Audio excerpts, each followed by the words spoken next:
Sa ating lahat at bilang panimula sa ating pangangaral ay nais ko na gamitin ito to get our attention.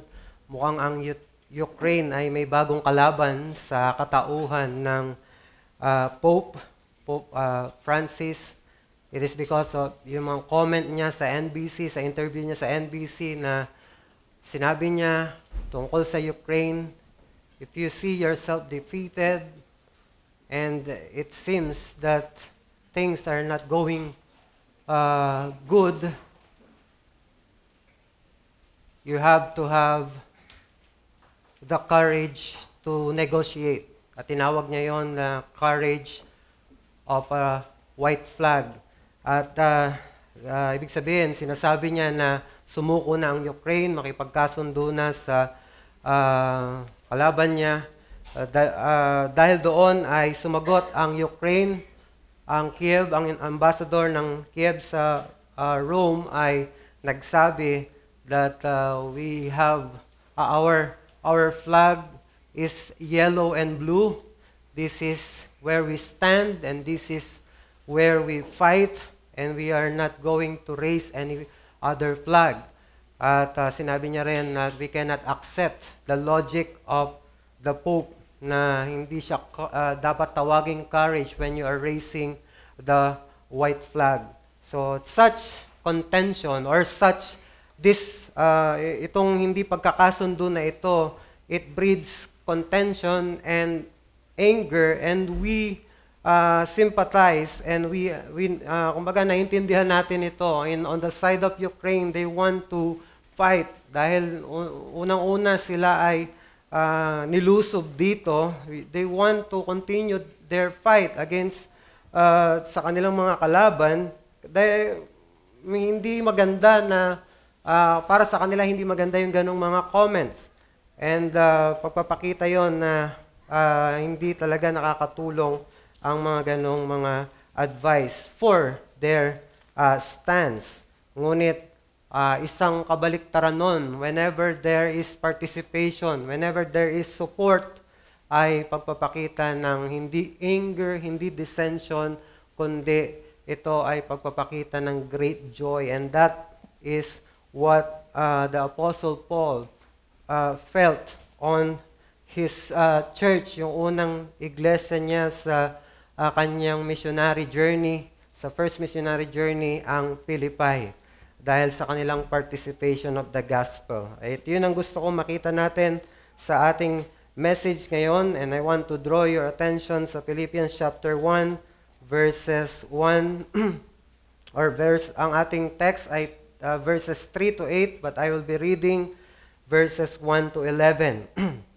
Philippians chapter 1, verses 1 to 11. Paul and Timothy, servants of Christ Jesus, to all the saints in Christ Jesus who are at Philippi with the overseers and deacons, grace to you and peace from God our Father and the Lord Jesus Christ. I thank God in all my remembrance of you, always in every prayer of mine for you all, making my prayer with joy because of your partnership in the gospel from the first day until now. And I am sure of this, that he who began a good work in you will bring it to completion at the day of Jesus Christ. It is right for me to feel this way about you all, because I hold you in my heart, for you are all partakers with me of grace, both in my imprisonment and in the defense and confirmation of the gospel. For God is my witness, how I yearn for you all with the affections of Christ Jesus. And it is my prayer that your love may abound more and more with knowledge and all discernment, so that you may approve what is excellent, and so be pure and blameless for the day of Christ, filled with the fruit of righteousness that comes through Jesus Christ, to the glory and praise of God. So itong binasa natin, particularly yung focus natin is yung verses 3 to 8, ito ay parte ng introduction ni Paul sa letter na ito. Alam natin yung mga introduction sa mga letters sa ancient, merong addressee meron pagpapakilala kung sino yung sumulat, sino yung sinusulatan, at yung kanyang, he is bidding goodwill para sa kanila or Godspeed. At kasama din doon yung kanilang declaration ng kanyang pasasalamat at yung prayer niya. At ito nga yung ating nabasa. Ito ay pagpapakita ni Pablo how he is being grateful whenever he remembered them in prayer. Pag sila ay pinapanalangin ni Pablo, hindi mapigil ni Pablo ang magalak dahil sa kanila. Dito pa lang, mahalata na natin na napakaganda ng sulat na ito dahil primarily, isa itong thank you letter ni Pablo sa Philippians as well as report sa kalagayan niya. He wants to thank them and he wants also to encourage them na sabihin, all things are going well with me, and actually the purpose of my life, that is to preach the gospel, is being served even at my imprisonment. So, bakit ba tuwan-tuwa si Pablo sa taga-Pilipos? Ang Philippian Church, ang unang iglesyang naitatag ni Pablo sa modern-day Europe na kilala natin ngayon. Dahil ito ang unang city na pinuntahan niya kasama ni Silas at Timothy.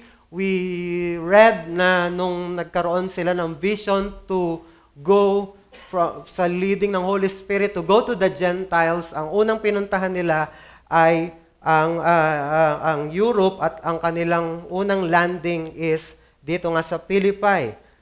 Doon niya na-meet yung grupo ng mga faithful Jewish women, and one of them is Lydia at ang kanyang sambahayan.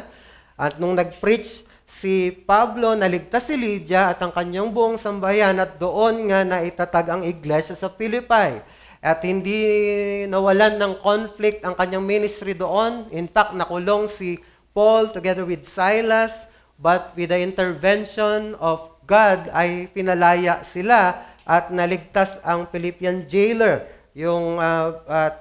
We suppose na siya ay naidagdag din sa iglesia doon. Dahil sa persecution, napuwersa si Pablo na pumunta sa Thessalonica. Mahirap din ang ministry ni Pablo doon. Ngunit ilang beses na nagpadala ng tulong ang Philippi sa kanya. Kumbaga, iniwan niya ang Philippi, pero katulong pa rin ni Pablo ang Philippian Church sa kanyang ministry sa Thessalonica na sobrang hirap ng kanyang ministry doon. You can imagine yung appreciation of that support dahil sa background ng hirap ng ministry.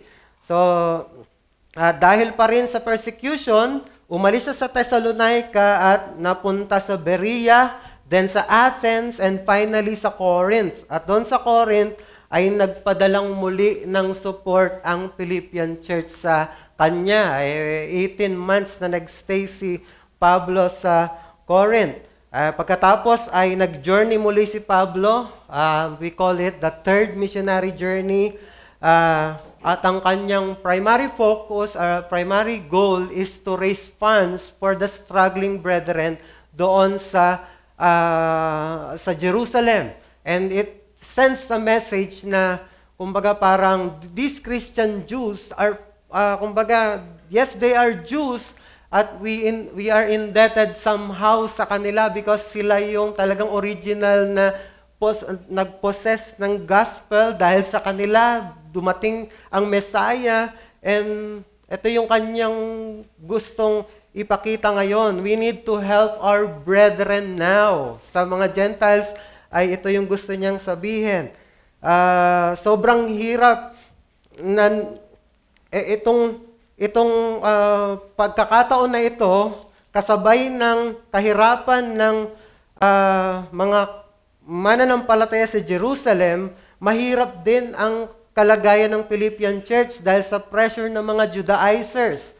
Sa pressure ng mga Judaizers, some of them nawawalan ng trabaho at nagkakaroon din ng kumbaga compression at nahihirapan din sila to raise funds for themselves or to have itong mga resources na ito. Sila rin ay gipit na gipit financially, Kaya hindi na nais ni Pablo sana na maki-join sila dito sa fundraising project ni Pablo. After all, naging napaka-generous na nila kay Pablo sa maraming pagkakataon. From the beginning of their salvation hanggang ngayon, they've been supporting itong si Pablo. Pero alam nyo, nung marinig nila yung project ni Pablo, ay nag-insist sila na magbigay ng tulong. At it is recorded sa 2 Corinthians 8:1-5 na binanggit ni Pablo doon.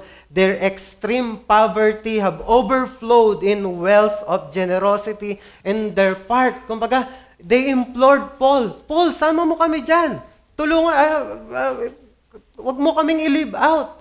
Gusto namin makatulong. Hindi mahirap, kumbaga hindi hadlang ang aming nararanasan ngayon para hindi kami makatulong. We want to support your ministry and advocacy. So to cut the story short, nakabalik si Pablo sa Jerusalem, dala ang tulong mula sa Gentiles, pero dahil sa envy ng mga Judaizers, ikinulong si Pablo sa Jerusalem, pero nakarating siya ng Rome dahil nag-plead siya kay Caesar, I want to plead my case with you, kaya pinadala siya sa Rome, at nandoon na house arrest. Sa pagkakataon na yon ay nasa malaking struggle ang Philippian church dahil sa lumalalang persecution ng Judaizers and even yung persecution from the Roman Empire. Dahil dito, pinadala nila si Epaphroditus kay Paul, dala ang muli isang malaking halaga ng tulong, at kasama nung tulong na yon ay yung request na kasi si Timothy, sinamahan si Pablo sa kanyang kulungan.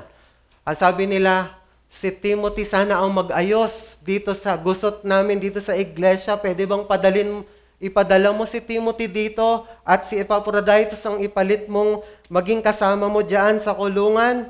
Kaya, pero, ang nangyari sa Rome kasi, sa kanyang imprisonment, maraming Christian preachers doon ang nakita na yung imprisonment ni Pablo, it is in vain. Kumbaga,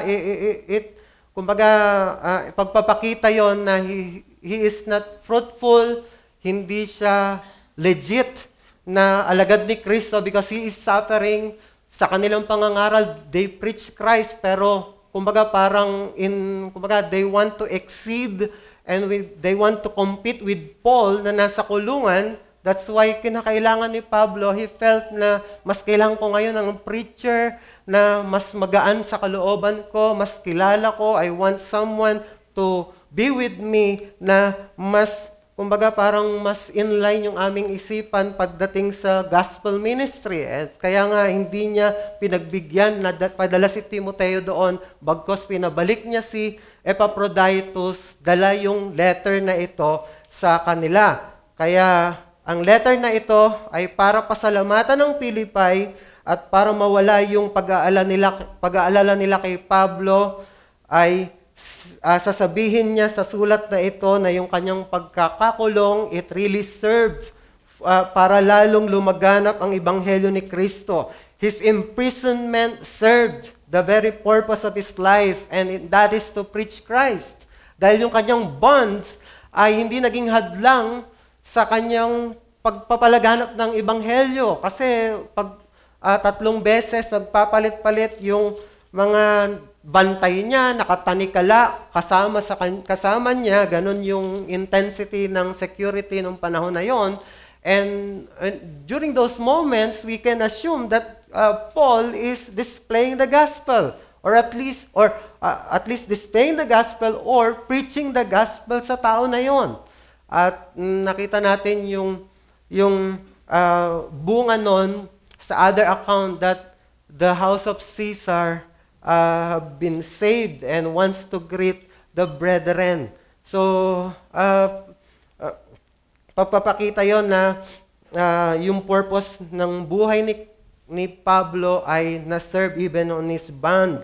Kaya naman sobrang nagagalak si Pablo kahit na nasa kulungan siya ng mga panahon na ito. At dito sa ating text, ipinunto niya na nagagalak siya sa ginawa ng Diyos or ginagawa ng Diyos sa Philippian Church. binanggit niya yung partnership nila sa gospel. Ano yung ibig sabihin ng gospel dito is the gospel mission of Paul. Bahagi sila doon dahil sa mga hindi mabilang na tulong nila kay Pablo. And of course, sila mismo, we can assume that they are preaching the gospel among their people doon sa Philippi. Yes, those help are personal help nila kay Paul, pero para kay Pablo, he called this their partnership in the gospel. Ibig sabihin, this is not just for my personal consumption, this is for the furtherance of the gospel that I am preaching, for the promotion of the glory of Christ, and for the advance of the kingdom. And that endeavor for the kingdom of the Philippians gave Paul joy amid severe trials. Nagagalak siya kasi yung mga bunga niya sa Philippi ay nagnanais na i-promote ang gospel through the means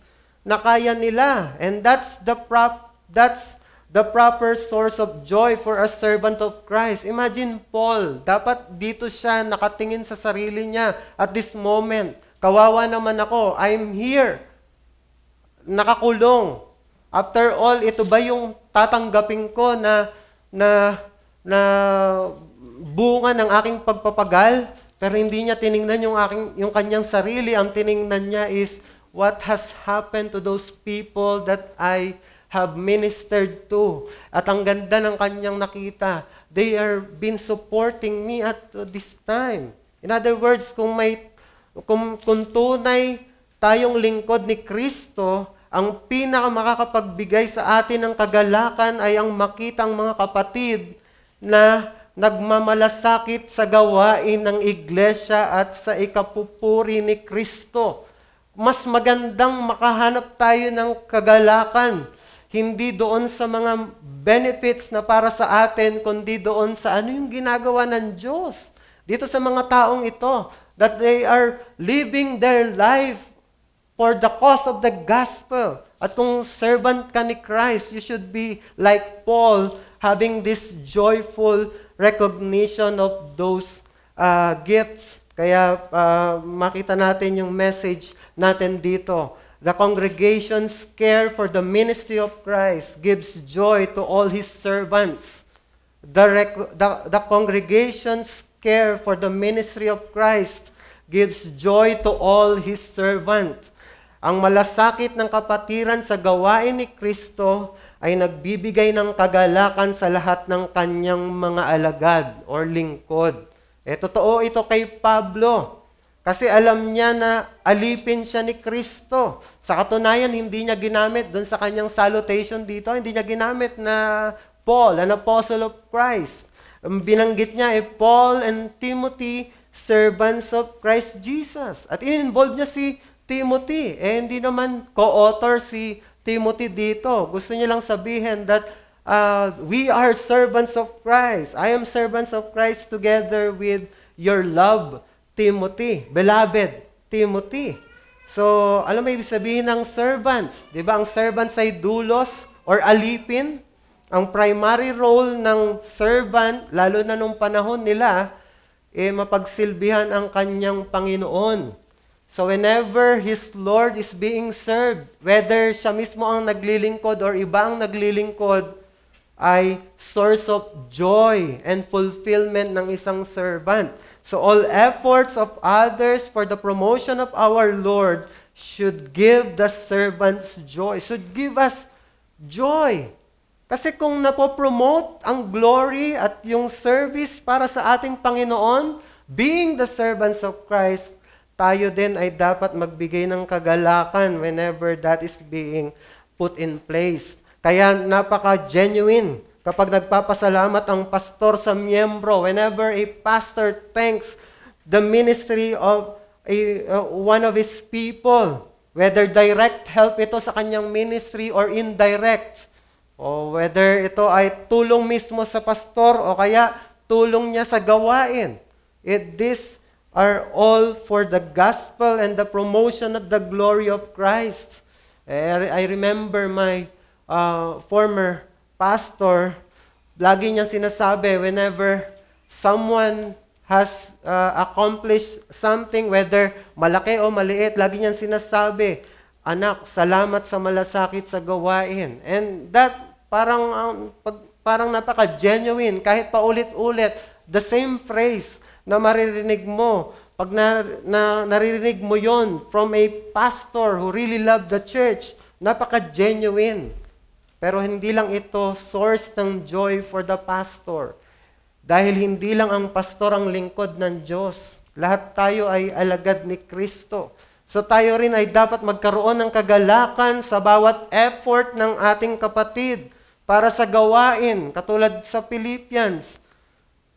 I trust na pati si Epaphroditus, pati si Silas, pati si Timothy, they are being joyful. Hindi lang si Pablo ang joyful sa nangyayari sa Philippi. Tayo din. We should be thankful and joyful sa lahat ng nakikita nating progress sa paglilingkod ng ating kapatid. Lahat tayo kasi ay alagad ni Kristo. So tayo rin ay dapat magkaroon ng kagalakan sa bawat effort ng ating kapatid para sa gawain, pero in return, tayo rin naman ay maging source ng joy for others by our service to the church. Kumbaga, vice versa. You should be the source of joy to everyone naman. Ibig sabihin is you do your part in the kingdom, in this propagation of the gospel or the ministry of the gospel. So, tanungin natin yung ating text. How did Paul see the Philippians care as a source for his joy? At dalawang bagay yung makikita natin dyan. Una, it is partnership in a common goal for the gospel. And number two, in this service, there is a guarantee of a complete work of God. So tingnan natin yung una. It is a partnership in a common goal for the gospel. Sa verse 5, makita natin yung sinabi ni Pablo, because of your partnership in the gospel from the first day until now.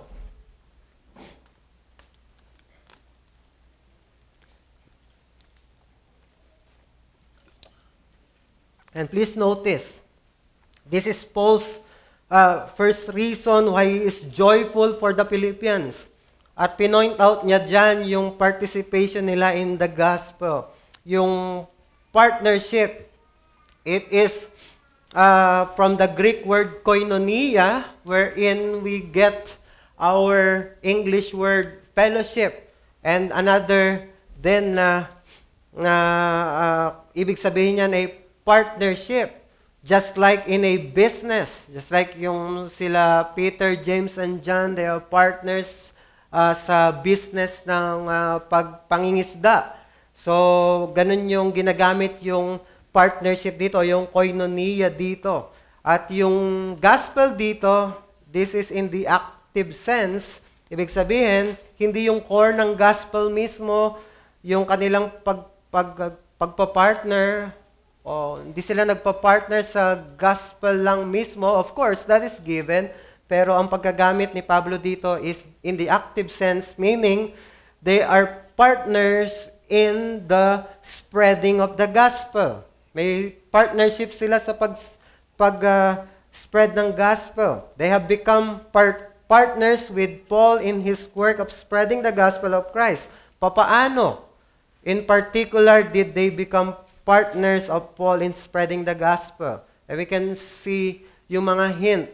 Kasi dun sa chapter 4, nung binanggit ni Pablo yung generosity ng Philippians, ginamit niya ulit yung word na koinonia. And particularly sa ating ESB ay partnership yung binanggit. Sinabi niya, for you Philippians yourselves know that in the beginning of the gospel, when I left Macedonia, no church entered into partnership with me in giving and receiving except you only.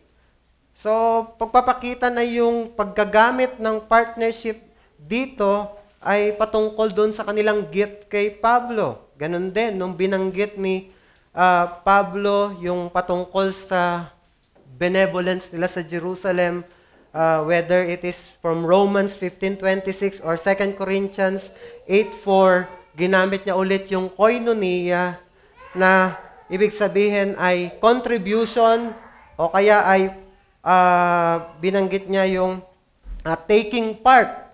So, yung partnership na ito, we can see na ito'y tumutukoy sa kanilang unending support kay Pablo sa kanyang gospel ministry. Why did I say unending? Kasi from the first day until now daw, from the beginning of the gospel work in Philippi, on the beginning of their salvation sa Philippi hanggang sa kanyang imprisonment, they have been supporting, they have been partners with Paul. Nagbigay ito ng kagalakan kay Pablo, ngunit ang kagalakang ito ay nanggagaling hindi sa personal well-being nila. Kumbaga, hindi ako nagagalak kasi tinulungan nyo lang ako. No? Kundi, nagagalak siya sa recognition na yung gift na yon ay binigay nila sa kanya bilang minister of the gospel. It is primarily for the advancement of the gospel. Alam niya, nagbigay ito ng kagalakan kay Pablo dahil nagpapakita ito ng common interest. Bakit? When you see people, kapag ka may isang tao, sobrang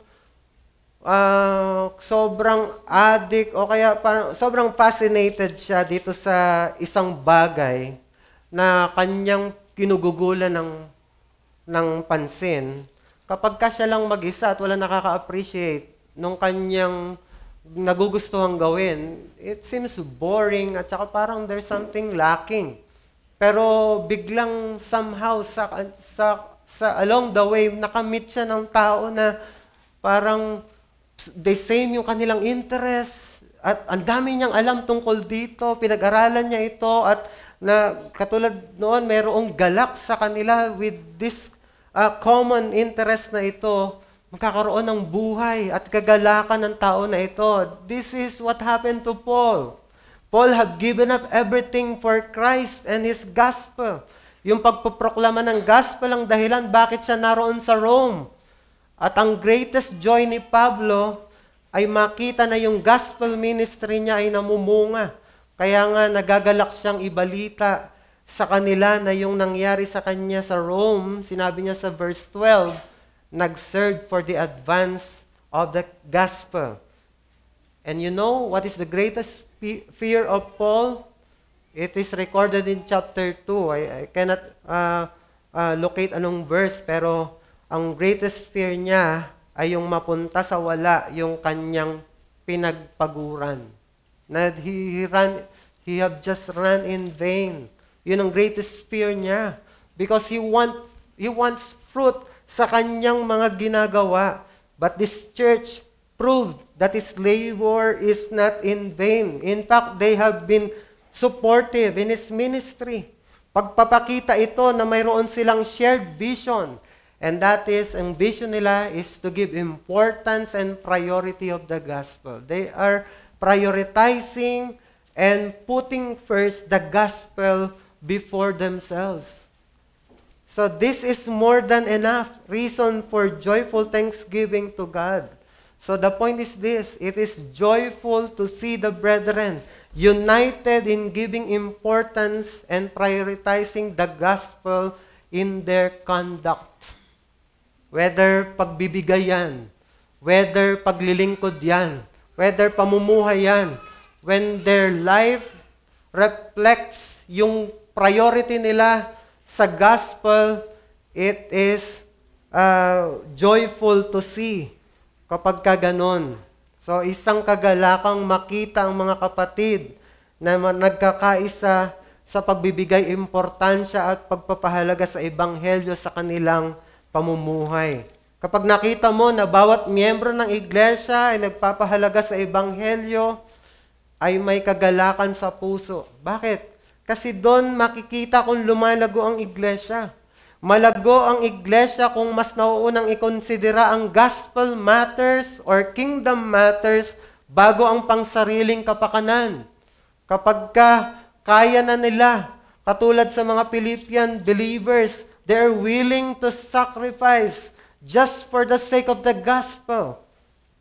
Yung bang hanggat kaya ay gagawin ng nararapat para makatulong sa ministry, kahit maisakripisyo ng ibang mga bagay na mahalaga sa kanila, just to be supportive sa gawain ng ebanghelyo.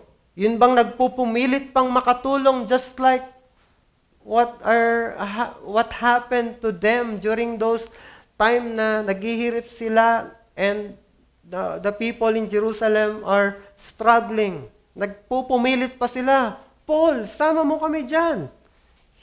Sila yung mga taong nag-aatubili, hindi nag-aatubili or hindi nag-hesitate, kundi nakikiusap pang sumali sa gawain ng iglesia. Doon mo makikita yung beauty ng iglesia. Hindi sa pag-iingat na ma-involved.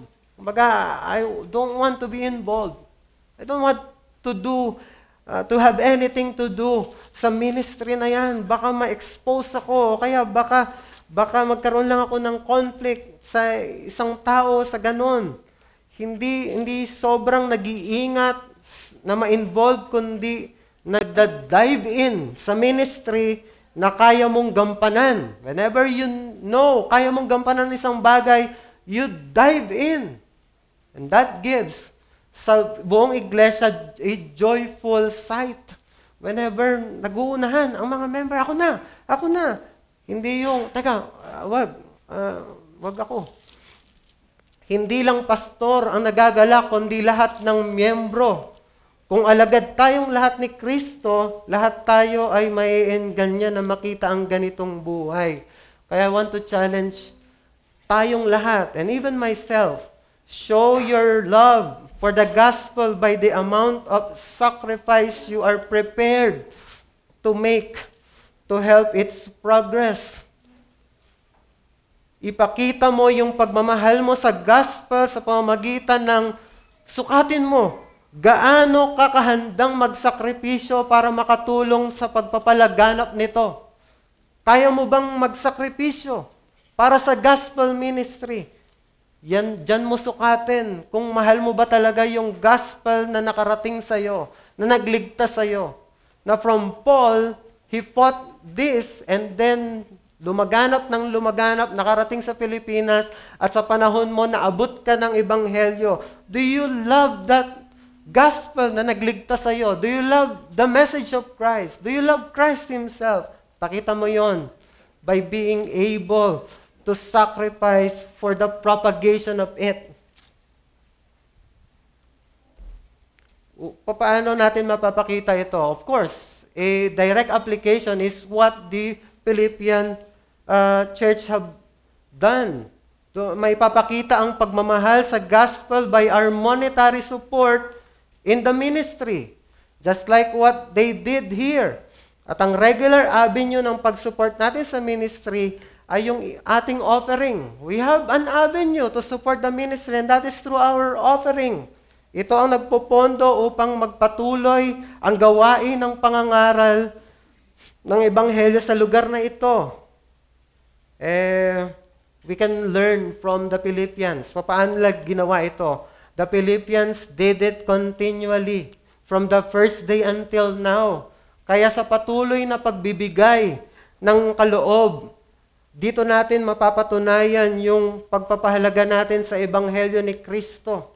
This is one way para maipakita that you love the gospel.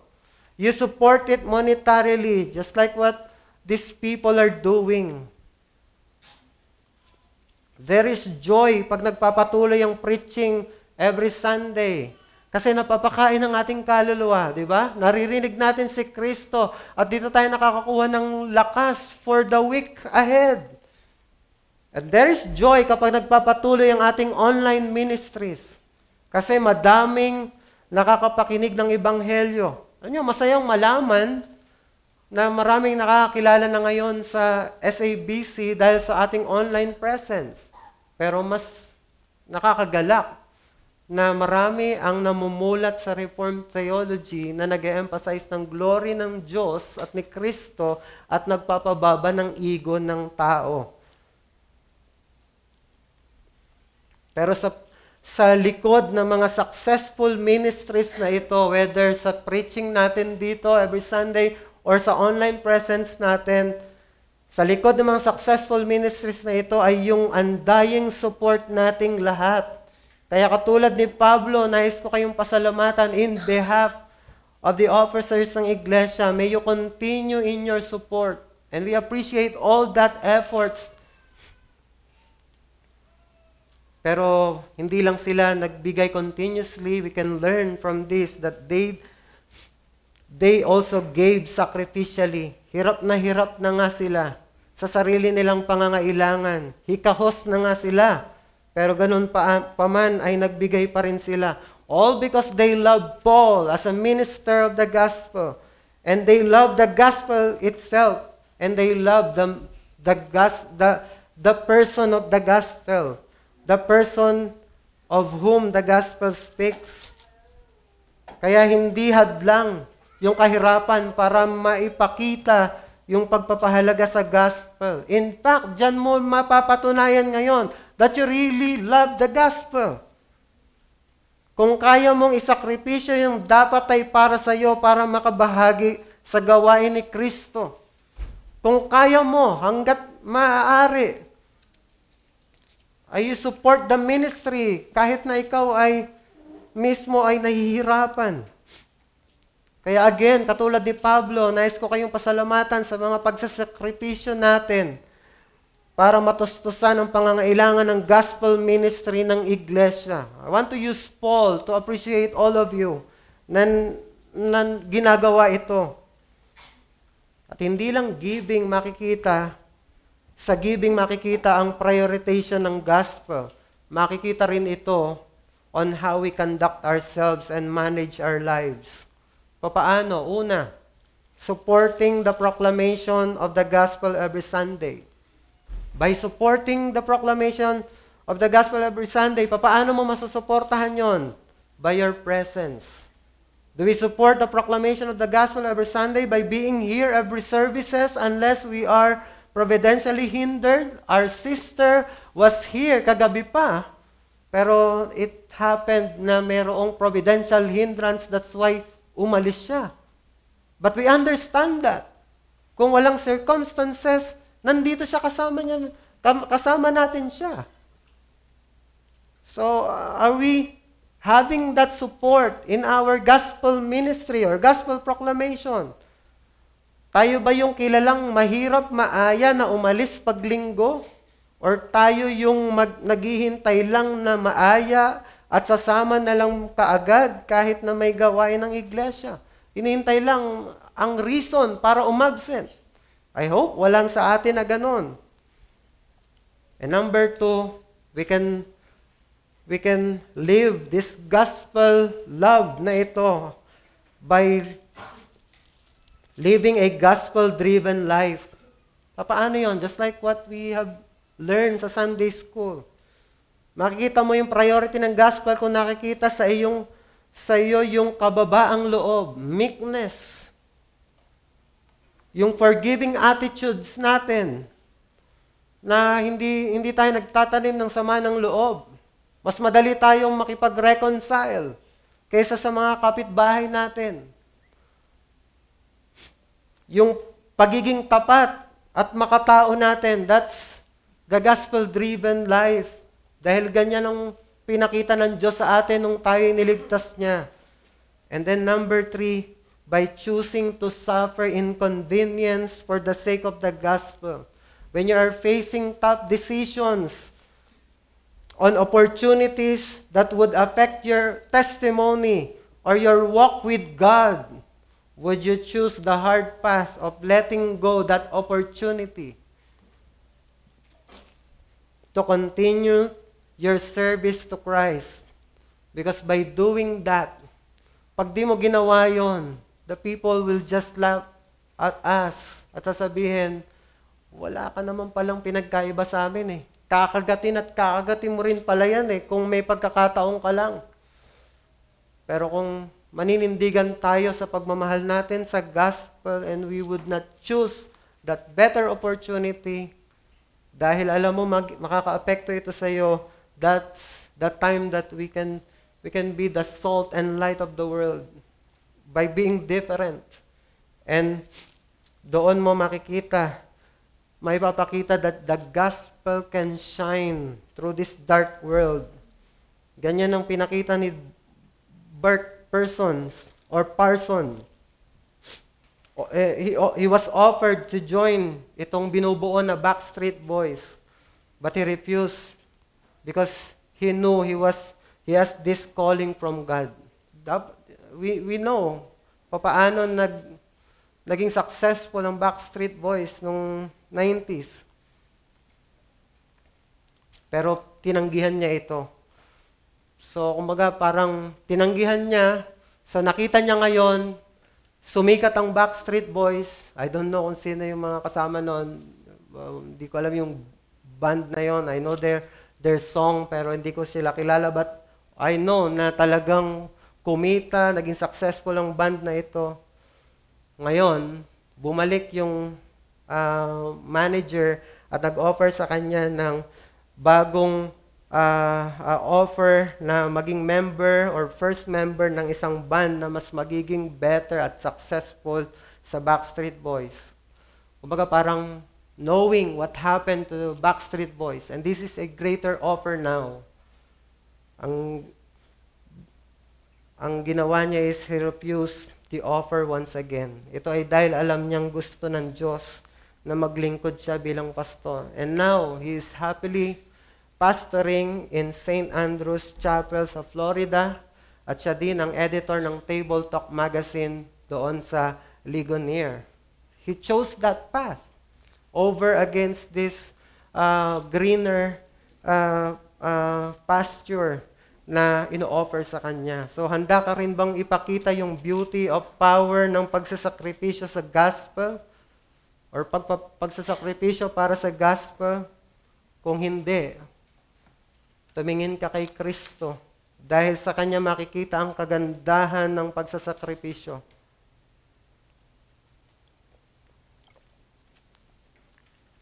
Sa mga tao nung panahon ng ancient Rome, ang pagsasakripisyo is a very lame, debased na bagay.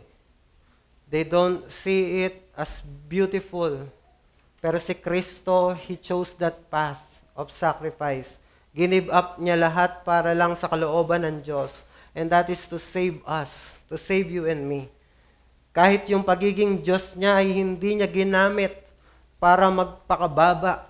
Sa kanyang humiliation, dinenay niya yung kanyang, or pinigilan niya yung kanyang mga kapangyarihan bilang Diyos. Yung mga prerogatives at mga karapatan niya, tinanggihan niya para masunod ang Diyos na siya'y magpakababa. And then tiniis niya ang lahat ng hirap at pagpapasakit sa krus at maging ang buhay niya ay binigay niya bilang sakripisyo para mahugasan ang ating mga kasalanan. Tumingin ka kay Kristo. Makikita mo ang joy na naghihintay sa mga taong willing magsakripisyo para sa kalooban ng Diyos. What has happened kay Kristo? Alam mo yung path ni Kristo from glory to lowliness, pero hindi nag-stop doon sa humiliation, nag-end dito sa glorification. God has highly exalted Him above all else, and so we would also reign with Him. Kaya be willing to take the hard path of sacrificing for the kingdom because that is the path of Christ. From glory to humiliation to exaltation. And we will reign with Christ in the end. So don't shy away from sacrificing for the kingdom. Number 2, there is a guarantee of a complete work of God. Dito sa verses 6 and 7, and I am sure of this, that He who began a good work in you will bring it to completion at the day of Jesus Christ. It is right for me to feel this way about you all, because I hold you in my heart, for you are all partakers with me of grace, both in my imprisonment and in the defense and confirmation of the gospel. So notice that Paul assured them that God will finish the good work He started in their life. No doubt na ang Diyos ang sinasabi ni Pablo dito na He. Kumaga, He who began a good work in you. Ang Diyos yun. At dito, yung good work na sinasabi dito ay yung good work of salvation na inumpisahan ng Diyos sa kanila. Kumaga sinasabi niya, sinave kayo ng Diyos and that is a good work of God for you. And huwag kayong mag-alala, ano man ang circumstances nyo, darating sa completion, sa dulo. So, confident si Pablo sa kapangyarihan ng Diyos na yung work of salvation sa buhay nila ay tatapusin ng Diyos hanggang sa pagbabalik ni Kristo. Itong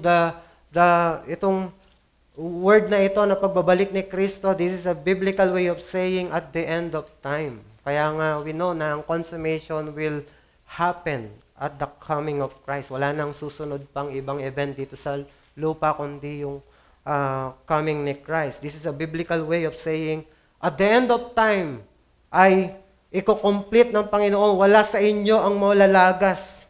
Itong salvation na ito ay initiative ng Diyos at ito ang dahilan din bakit sila ganun ka-generous. The gospel transforms the lives of every one of us.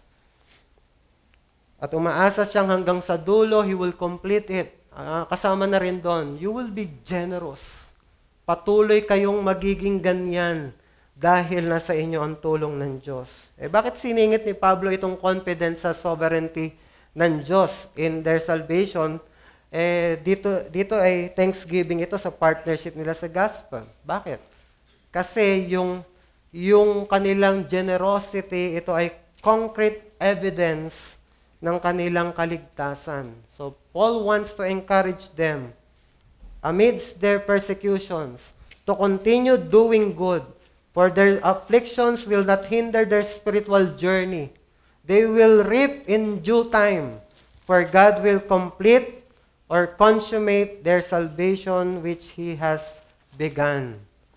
So in other words, Paul is joyfully confident of continued work of God in Philippians, not because of the Philippians themselves or what they are doing, but because God is with them, but it is being evidenced on their conduct. Pinatunayan ng kanilang conduct yung ebanghelyo na meron sila. That they are really the children of God. At makakaasa sila dahil children of God sila, makakarating sila sa dulo victorious. And that's the point. God's work of grace in the believer gives us joyful confidence that God will keep them until the end. Anumang work of grace sa believer, magbibigay sa atin ng joyful confidence na tutulungan tayo ng Diyos hanggang sa dulo. Kasi walang window si Pablo para makita yung actual na estado ng kanilang kaluluwa. Hindi naman siya ganon kumbaga, revelation sa kanya, binibigay lang. Pero wala siyang insight dun sa kanilang mga kaluluwa. Ano ba yung talagang estado nila? Pero dahil sa kanilang ginagawa kay Pablo, halatang halata sa kilos nila na sila'y ligtas.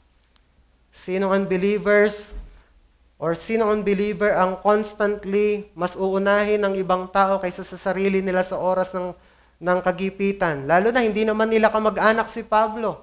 Maaring yes, magawa nila ito sa una o kaya pangalawang beses, pero iba itong mga taga-Pilipos, they kept on doing that. Simula nung makilala nila si Pablo hanggang sa kasalukuyan ay patuloy silang sumusuporta sa kanya. Maisisisimulang ang ganitong gawain sa Ebanghelyo, sa gawain ng Diyos sa kanilang buhay. Yung biyaya ng Diyos. In fact, kahit na maliit na ebidensya ng biyaya ng Diyos sa kapatid mo, ay pwede mo nang gawing confidence sa gagawin ng Diyos sa kanya balang araw. Kahit maliit yung nakikita mo sa kapatid mo na spark of evidence, spark of grace, hints of grace, pero dahil grace yan, nonetheless, God will work something good on that person. And you should be confident in that. Just like Paul. Bakit? Yung Galatian church, di ba sobrang problematic ng iglesyang ito?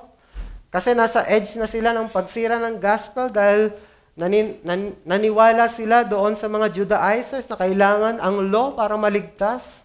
They are perverting and destroying the gospel. And therefore, they're destroying life. Kaya napaka-strong ng mga salita ni Pablo laban sa kanila. Pinonounce nga niya yung double anathema sa lahat ng mga maniniwala at nagpoproklama ng ganitong klaseng gospel na hindi naman gospel. Pero don't think na walang nakitang evidence ng grace si Pablo sa kanila. Meron kahit papaano. Paano natin malaman? Maliit man itong ebidensyang ito, sa dulo ng kanyang sulat sa kanila sa Galatians, ay inexpress niya yung confidence niya sa Panginoon na paniniwalaan niya yung sulat ni Pablo. They would take this view. Ito yung sinabi niya sa Galatians 5:10, I have confidence in the Lord that you will take no other view except this view that I am holding. This gospel that is not a different gospel. So as a challenge, use every evidence of grace in your brother or sister as your source of joyful confidence in God's help for them. Magkaroon ka ng confidence ngayon sa gagawin ng Diyos gamit yung mga spark, even little evidences of grace na nakikita mo sa iyong kapatid. Hindi man perfect ang Philippian church. Hindi naman sila perfect. May mga nag-aaway nga ng mga babae. Maybe they are prominent figures sa iglesyang ito, but they are quarreling. Nagiging fearful na nga sila dahil sa banta ng persecution. Kaya nga meron salita doon, God has not given us the spirit of fear, but of courage. Kasi we can see there na some of them are being fearful. And some of them maybe ay mga mayayabang ang asta. They are not really humble. That's why kailangan niyang banggitin yun sa chapter 2, yung humiliation at yung humbleness ni Christ. And then yung ministry ni Timothy. And then yung ginagawa ng Diyos kay Pablo. Lahat yon ay pagpapakita na some of them are struggling sa humility. So, hindi sila ganon ka-perfect. Pero hindi yun tiningnan ni Pablo. Nasukatan ng biyaya ng Diyos sa kanila. Yung nagkasundo silang suportahan siya ay ebidensya na ng biyaya ng Diyos. At enough reason na yon para maging confident siya na ligtas sila. Minsan kasi nakatingin tayo doon sa mga kapintasan ng ating kapatid. This is the reality of this sinful world. Isang kasalanang nagawa mo would erase the 100 good things that you have done. Ganon tayo bilang mga mananampalataya minsan. Mas na-emphasize yung kamalian, lalo na kung nagawa sa atin. At nakakalimutan natin yung mga nagawa nitong tao na ito in the past. Ganyan ang mundo at ganyan din ang malis na mayroon tayo towards our brethren. Pero tinuturuan tayo ni Pablo dito na ma-appreciate yung mga good points ng ating kapatid. Tingnan natin yung progress nila sa faith. Gaano man ito kabagal, still work of grace pa rin ito. We can see one example of this sa kung paanong nagdidilang isang pastor sa kanyang member. This may be itong tao na ito ay meron siyang unwise decision sa kanyang buhay at kinakailangan siyang payuhan at maybe kailangang i-rebuke.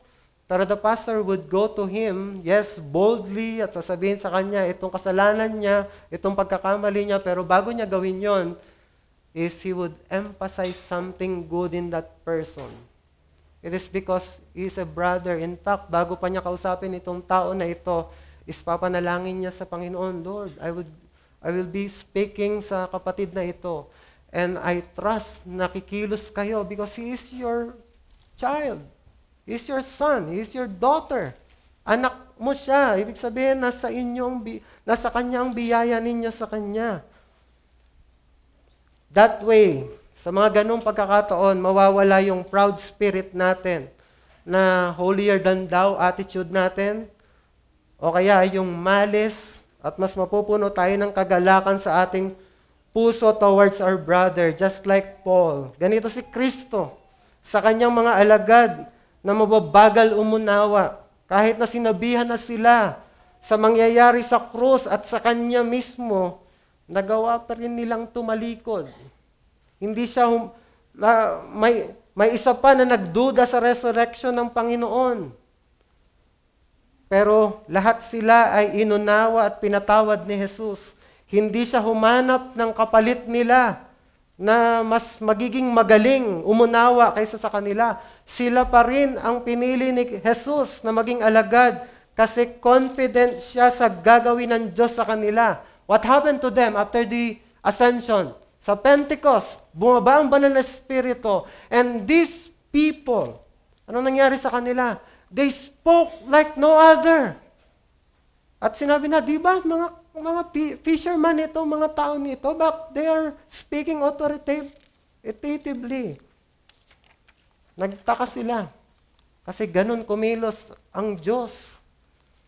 At yun ang nakita ni Kristo sa kanila, the potential that they have because of the work of God sa kanila. So don't underestimate God's work for your brother. Who knows? Baka isa pala sa atin na may kakaunting ebidensya ng biyaya ngayon, ang kikilusin ng Diyos in the future para maging isa sa mga officers, leaders ng ating iglesia. Diba? Si John Newton, na lumikha ng kilala nating hymn na Amazing Grace, isa siya sa halimbawa ng tao na mabagal ang umpisa ng kanyang Christian life. Dati siyang slave trader bago siya maligtas. Pero hindi niya agad give up yung slave trading niya. In fact, namuhunan pa siya. Naglalayag siya, pero meron pa siyang investment sa slave trade after niya maligtas. Pero minsan, isa sa kanyang mga paglalayag ay nagkaroon ng matinding unos sa dagat at doon siya nagkaroon ng transformation. Doon siya humingi ng, after that, doon niya iniwan yung slave trading. At sumulat siya after that ng isang pamphlet na pinamagatang Thoughts upon the Slave Trade.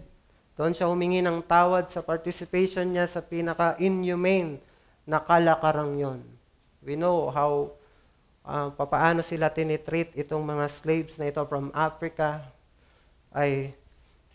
They're not treating them as human. At dahil sa transformation na ito, ay naging kakampi siya ni William Wilberforce sa pag-abolish ng slave trade. Kaya wag mong i-underestimate ang biyaya ng Diyos sa buhay ng kapatid mo. Baka isa ka sa nakakita sa buhay ni John Newton ng panahon na yun at sinasabi mo, yan ba ang Kristiyano? Pero after na ma-abolish ang slave trade, naging pastor pa si John Newton.